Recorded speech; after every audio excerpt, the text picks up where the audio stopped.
Hello friends, मैं Sujit sir.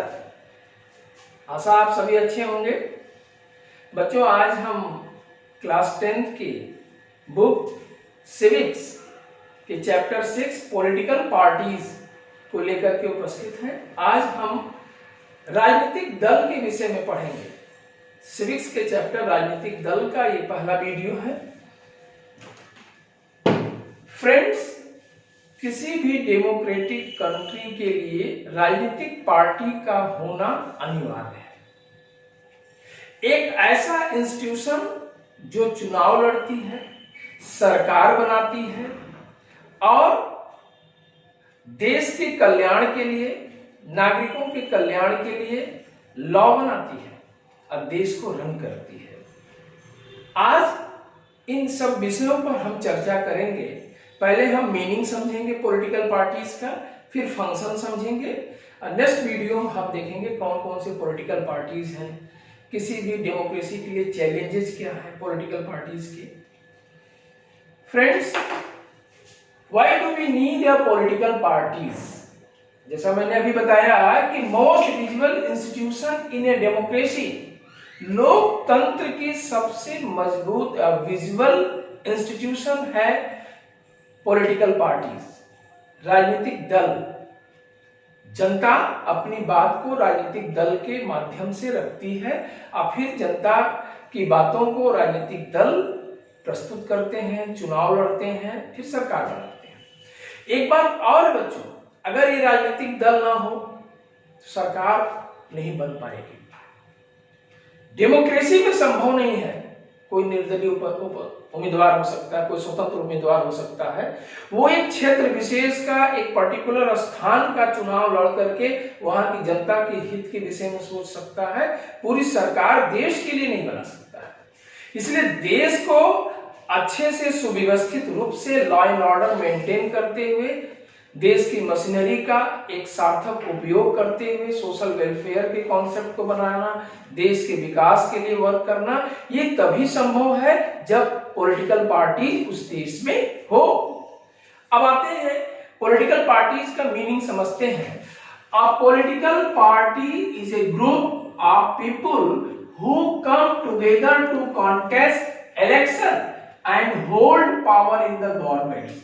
क्या मतलब है कि एक राजनीतिक पार्टी या राजनीतिक पार्टियों का समूह होता है जिसमें ग्रुप ऑफ पीपल, सभी के लोगों के विषय में सोचा जाता है, लोगों को लेकर के चलते हैं और साथ में सभी राजनीतिक पार्टियां चुनाव लड़ते हैं और चुनाव लड़ करके hold power in the government और फिर सत्ता में सरकार बनाते हैं और फिर सरकार को चलाते हैं। ये होती है किसी राजनीतिक पार्टी की एक वास्तविक परिभाषा। बात आती है कि क्या पॉलिटिकल पार्टीज की क्या कंपोनेंट्स होने चाहिए, कैसे राजनीतिक पार्टियां चुनाव लड़ती हैं, कैसे सरकार बनाती हैं और कैसे जनता उनको वोट देती है, क्या चीजें होनी चाहिए पॉलिटिकल पार्टीज के अंदर। तो सबसे बड़ी चीज है, एक पॉलिटिकल पार्टी में एक अच्छा लीडर होना चाहिए।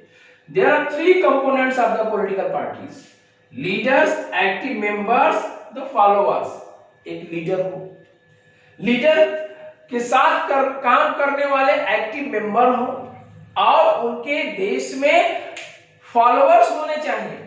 जैसे हम बात करें लीडर्स की बात, भारतीय जनता पार्टी की बात करते हैं। भारतीय जनता पार्टी या कांग्रेस से किसी की बात करिए, एक बड़ी पार्टी है भारत सरकार के संदर्भ में, भारत के देश के संदर्भ में एक बढ़िया लीडर है। वो लीडर है आपका नरेंद्र मोदी।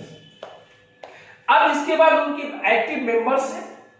आप बहुत सारे नाम ले सकते हैं, सुधांशु जी का नाम ले सकते हैं, अमित शाह का नाम ले सकते हैं, राजनाथ सिंह का नाम ले सकते हैं, योगी आदित्यनाथ का नाम ले सकते हैं। न केवल ये एक्टिव मेंबर होते हैं बल्कि सरकार की पॉलिसी को बनाने में इनका भी सहयोग होता है। ये खुद सरकार के अंग होते हैं डिसीजन लेने में क्योंकि लोकतंत्र में एक क्लियर है, आप कोई भी पार्टी, कोई भी लीडर अपने एक ऐसे प्लेटफॉर्म पर एक ऐसा कॉमन प्लेटफॉर्म बनाएगी जिसमें सभी ग्रुप मेंबर्स उस पार्टी के सहमत होते हैं।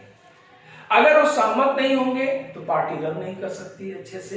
एक विचारधारा हो, एक उनकी सोच हो और अपनी विचारधारा और सोच को आगे बढ़ाते हैं। इसके अतिरिक्त एक्टिव मेंबर कहते हैं फॉलोअर्स, क्या उस पार्टी को, उस लीडर को चाहने वाले देश में लोग हैं? अगर उसके फॉलोअर्स जितने बढ़ते हैं, पूरे देश में हो, राज्य में हो, जिले में है, वही फॉलोअर्स उस पार्टी का, उस पार्टी के लीडर की बातों को जनता तक ले जाते हैं। एक तरह से कार्यकर्ता की बात करते हैं, कार्यकर्ता पार्टी के वर्ग को शेप देते हैं और सरकार की बात, पार्टी की बात को ले जाकर के जनता तक रखते हैं और समूह में बात करते हैं, तब जाकर के राजनीतिक पार्टी वर्क कर पाती है। इसके अतिरिक्त मैं एक बात और कहूं कि हर पॉलिटिकल पार्टीज के एक आइडियोलॉजी होती है बच्चों, हर पार्टी की, चाहे वो भारतीय राष्ट्रीय कांग्रेस हो, भारतीय जनता पार्टी हो, समाजवादी पार्टी, हर पार्टी की अपनी आइडियोलॉजी हो। चाहे इस देश की पार्टी हो, चाहे ब्रिटेन की कंजर्वेटिव पार्टी हो, चाहे लेबर पार्टी हो, या हम अमेरिका की डेमोक्रेटिक पार्टी की बात करें या रिपब्लिक पार्टी की बात करें, हर पार्टी की अपनी आइडियोलॉजी होती है, उसके अपने प्रिंसिपल्स होते हैं। अगर वो अपनी आइडियोलॉजी पर, अपने प्रिंसिपल पर काम नहीं करती है तो डेमोक्रेसी में लंबे समय तक स्टैंड हो पाना मुश्किल है। जैसा आप देखते हैं कि डेमोक्रेसी में हम लास्ट ईयर ही पढ़े थे, no one can be permanent winner, no one can be permanent loser. तो जब आइडियोलॉजी अच्छी नहीं होगी, विचारधारा अच्छी नहीं होगी, उस विचारधारा को उस पार्टी के सभी कार्यकर्ता, लीडर्स सहमत नहीं होंगे तो वर्क कैसे करेंगे?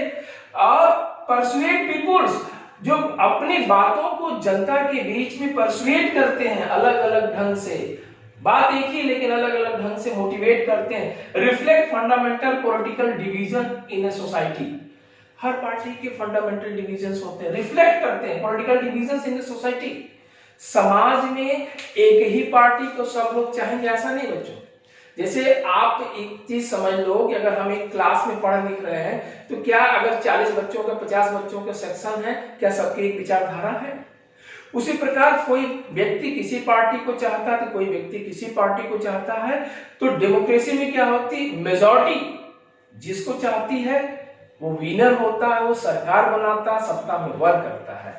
और फिर जनता उसके पॉलिटिकल डिवीजन जो सोसाइटी होती है उसके अकॉर्डिंग जनता वोट करती है। वोट इलेक्शन के माध्यम से होता है और यह इलेक्शन हमारे देश में हो या किसी भी देश में एक संस्था के द्वारा होता है। भारत में एक संस्था है जो स्वायत्त शासी संस्था है, ऑटोनॉमस बॉडी है, उसको हम कहते हैं चुनाव आयोग। चुनाव आयोग हमारे यहाँ चुनाव कराती है और सभी राजनीतिक पार्टियां उस चुनाव आयोग में रजिस्टर्ड होती है जो चुनाव लड़ती हैं।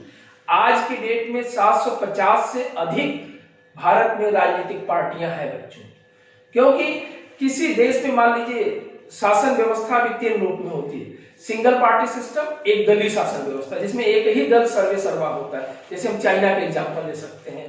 2 पार्टी सिस्टम, और भी छोटी मोटी पार्टियां होती हैं, लेकिन 2 पार्टी मेजर होती है। जैसे हम ब्रिटेन की बात कर लें, अमेरिका की बात कर लें, अमेरिका में जिसे बात करते हैं डेमोक्रेटिक पार्टी, रिपब्लिक पार्टी, एक सत्ता में रहती है तो एक ओपोजिशन में रहती है, फिर सरकार बनाती है। लेकिन भारत देश में यहाँ बहुजाति है, बहुधर्मी है, बहुनस्ली व्यवस्था है, तो यहाँ पर मल्टी पार्टी सिस्टम है, बहुदलीय व्यवस्था है और सभी को अपना वोट करने का, अपनी पार्टी बनाने का एक राजनीतिक अधिकार है।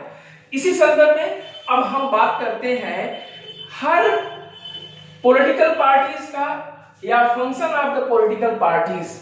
हम राजनीतिक पार्टियों के क्या कार्यक्रम होते हैं, ये बहुत ही इंपॉर्टेंट चीज है बच्चों। बोर्ड के एग्जाम की दृष्टि से 3 नंबर के प्रश्न आ सकते हैं, 5 नंबर के प्रश्न आ सकते हैं। इसके 7 पॉइंट्स को हम डिस्कस करेंगे। हर पॉइंट अपने आप में महत्वपूर्ण है बच्चों। अगर आप परीक्षा में सोचते हो कि 5 नंबर का क्वेश्चन है, 5 पॉइंट लिख देते हैं तो नंबर मिल जाएगा।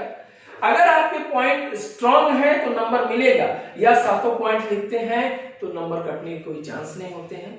तो कहने का मतलब ये है कि अगर 5 नंबर के पॉइंट, 5 नंबर क्वेश्चंस होते हैं तो 5 या 7 पॉइंट तक लिख सकते हैं, लेकिन 3 नंबर के क्वेश्चंस हैं तो 3 या 4 पॉइंट्स भी लिखते हैं महत्वपूर्ण सॉलिड पॉइंट, तो आपको नंबर मिलते हैं। क्योंकि किसी भी पॉलिटिकल पार्टीज के इस फंक्शन को समझना बहुत जरूरी होता है किसी भी डेमोक्रेसी में। जैसे बात करें function of the political parties, contest election. कोई भी पॉलिटिकल पार्टी जब पार्टी बन जाती है तो पहला काम इलेक्शन कॉन्टेक्ट करती है और सेलेक्ट कैंडिडेट, अपने कैंडिडेट को सेलेक्ट करती है। ऐसा नहीं है बच्चों कि कोई महाराष्ट्र से चुनाव लड़ रहा है तो वहां के पहले चयन होता है वहां की भाषा के आधार पर, वहां के योग्यता के आधार पर और जनता में लोकप्रियता के आधार पर, क्या वो लीडर जनता का पसंदीदा लीडर है, क्या वह लीडर देश को सेवा दे सकता है या अपने क्षेत्र को अच्छा प्लेटफॉर्म दे सकता है, और क्या वो उस पार्टी के अनुकूल है जिस पार्टी के लिए उसका चयन हो रहा है। तो कॉन्टेस्ट इलेक्शन पॉलिटिकल पार्टीज का पहला वर्क है। इलेक्शन कॉन्टेस्ट करती है, सेलेक्ट कैंडिडेट्स, या यूपी का हो, एमपी का हो, कहीं से भी कैंडिडेट के सिलेक्शन की बात आती है तो पहले वहां के लोकल लोगों को स्थान दिया जाता है, क्योंकि लोकल लोगों से कनेक्टिविटी रहती है जनता की। बहुत कम ऐसा होता है कि कोई ऐसा लीडर है जिसका राजनीतिक व्यक्तित्व तो बहुत बड़ा है, कहीं से भी इलेक्शन लड़ जाता है। जैसे हम मोदी जी की बात करते हैं, गुजरात के रहने वाले हैं, वाराणसी से चुनाव लड़ करके, गुजरात से चुनाव लड़ करके एक बड़ा बहुआयामी व्यक्तित्व है, जो कि पार्टी को सेव दे चुके, एक अच्छा लीडर है। लेकिन प्राय देखने को आता है कि हर पॉलिटिकल पार्टी अपने उस क्षेत्र के कैंडिडेट का चयन करती है जिसके बीच में जनता को वोट करना। दूसरा, parties form different policies and programme. हर पार्टी अपनी डिफरेंट पॉलिसीज को, प्रोग्राम को जनता को बताती है, उसके मैनिफेस्टो में क्या है, उसके एजेंडा क्या है, उसके प्रोग्राम क्या है, किन उद्देश्यों को लेकर के वो जनता के बीच में जा रही है, क्या वो जनता के हित में है, क्या वो देश के हित में है, विकास उससे संबंधित है। तब जाकर के पार्टीज अपने प्रोग्राम को दिखाती तो जनता उसको पसंद करती है। Then parties play a decisive role in making law for the country. जब पार्टी चुनाव जीत जाती है बच्चों तो इसके बाद लॉ बनाने में पार्टी का बहुत बड़ा योगदान होता है। किसी भी देश के लॉ बनाने में कई प्रकार के एग्जीक्यूटिव्स होते हैं, जैसे पॉलिटिकल एग्जीक्यूटिव बात करेंगे, एडमिनिस्ट्रेटिव एग्जीक्यूटिव की बात करेंगे। पॉलिटिकल एग्जीक्यूटिव ही लॉ बनाती है, एडमिनिस्ट्रेटिव एग्जीक्यूटिव जिसको ब्यूरोक्रेट भी कहते हैं वो लागू करती है तब जब पॉलिटिकल पार्टी लॉ बना देती है। Then parties form and run government. चुनाव जीतने के बाद हर पार्टी क्या करती है, पार्टीज फॉर्म हो जाती है, गवर्नमेंट बनाती है और गवर्नमेंट को बड़े सुचारू रूप से चलाती है। जैसे कोई एक बड़ी पार्टी विनर हो जाती है, सत्ता में बहुमत प्राप्त कर लेती है, तो वो प्राइम मिनिस्टर, भारत के संदर्भ बात करेंगे, प्राइम मिनिस्टर चुन लिया जाता है, फिर प्राइम मिनिस्टर अपने कैबिनेट का चयन करता है और फिर इसके बाद वो सरकार चलाती है देश में। इसके अतिरिक्त parties play the role of opposition. सभी पार्टियां बच्चों सत्ता में नहीं हो सकती हैं। जो मेजर पार्टी होती, जो मेजॉरिटी की पार्टी होती है, विनर पार्टी होती है, वो सत्ता चलाती है। इसके बाद दूसरी पार्टियां अपोजिशन में बैठ करके सरकार की नीतियों का, जो भी उसकी पॉलिसी है, उसकी नीतियों को जनता को बताती है, एक तरह से क्रिटिसाइज करती है, क्या जो सरकार वर्तमान में सरकार वर्क कर रही है वो जनता के हित में है, देश के हित में है कि नहीं। अपोजिशन का काम है, क्योंकि अपोजिशन अगर स्ट्रांग होता है तो डेमोक्रेसी भी स्ट्रांग होती है बच्चों।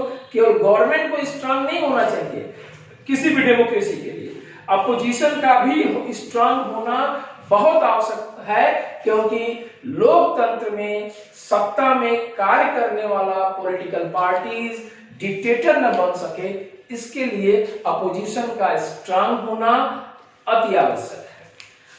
Then parties set public opinion.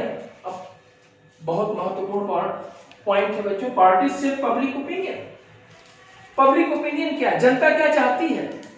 अगर पॉलिटिकल पार्टीज उसके अकॉर्डिंग वर्क नहीं करती है जो जनता चाहती है तो एक बार सत्ता में रह सकती है, क्योंकि जनमत तो जनता के हाथ में है। अगर वो पब्लिक ओपिनियन को लेकर के वर्क नहीं करती है तो जनता अगली बार उसको चयन नहीं कर सकती है, वोट किसी दूसरे पार्टी को दे सकती है, वो मत उसके हाथ में है। मत जनमत के हाथ में होने से प्रायः पॉलिटिकल पार्टीज ये ध्यान रखती है कि पब्लिक ओपिनियन को हम इग्नोर न करें, अन्यथा वोट किसी दूसरे पार्टी के पक्ष में भी जा सकती है। Parties access to government machinery and welfare scheme implemented. अब जब कोई पार्टी सरकार चलाती, एक्सेस टू गवर्नमेंट मशीनरी, सरकार की मशीनरियों के हेल्प से वह वेलफेयर स्कीम इंप्लीमेंटेड, देश के कल्याण के लिए सोशल वेलफेयर इंप्लीमेंट, तमाम सामाजिक कल्याण के लिए काम पार्टीज करती है। जैसे मान लीजिए सरकार बनाने के लिए उसने वादा किया कि हम बिजली पानी की समस्या को दूर करेंगे, बेरोजगारी की समस्या को दूर करेंगे, रोड एंड ट्रांसपोर्ट अच्छा करेंगे, गरीबी को समाप्त करेंगे। तो ये सब एक तरह से वेलफेयर स्कीम्स है। अगर वो पार्टी अच्छे से काम करती है, जो उसके एजेंडे में है, वेलफेयर स्कीम चलाती है, तो जनता खुश होती है, जनमत खुश होती है, तो उसको अच्छा वोट मिलती है। ये होती function of the political parties. बच्चों, आशा है आपको अच्छा लगा होगा। नेक्स्ट वीडियो हम देखेंगे पॉलिटिकल पार्टीज, जो नेशनल पार्टीज होती हैं, रीजनल पार्टीज होती हैं, इसके अतिरिक्त चैलेंजेस क्या है पॉलिटिकल पार्टीज के पास, ये सारी चीजें हम देखेंगे। Thank you for watching video, once again thanks.